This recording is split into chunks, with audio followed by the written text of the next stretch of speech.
కొత్తపేట అష్టలక్ష్మి దేవాలయం నందు అమ్మవారి తిరునక్షత్రం సందర్భంగా 28వ తేదీన 251 కేజీలతో అభిషేక మహోత్సవం జరుగుతున్న నేపథ్యంలో ఆలయ కమిటీ సభ్యులు ప్రెస్ మీట్ నిర్వహించారు।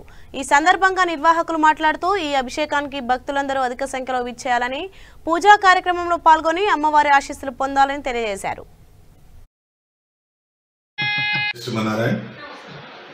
వాసవి కాలనీలో హైదరాబాద్ కొత్తపేట నుండి వేంచేసి ఉన్నటువంటి అష్టలక్ష్మి దేవాలయంలో నేను జనరల్ సెక్రటరీని। నా పేరు జగన్। ఈ దేవాలయం స్థాపించి 25 సంవత్సరములు కావస్తుంది। ఈ రజితోత్సవ సందర్భంగా వచ్చే ఈ 25వ సంవత్సరంలో బ్రహ్మోత్సవాలు వచ్చే నెల మే 12 నుండి స్టార్ట్ అవుతున్నాయి।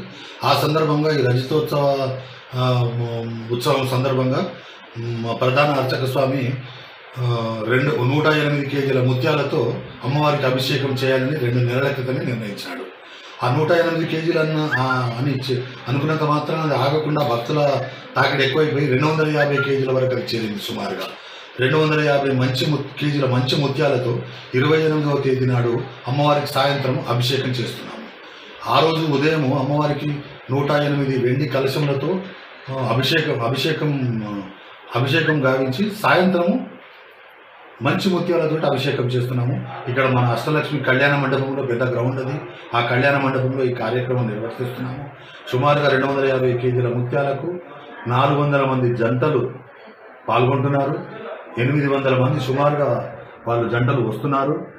ఈ కార్యక్రమం ఇంతకు మునుపు ఎన్నడూ ముత్యాల అభిషేకం అనేది ఎక్కడ జరగలేదు।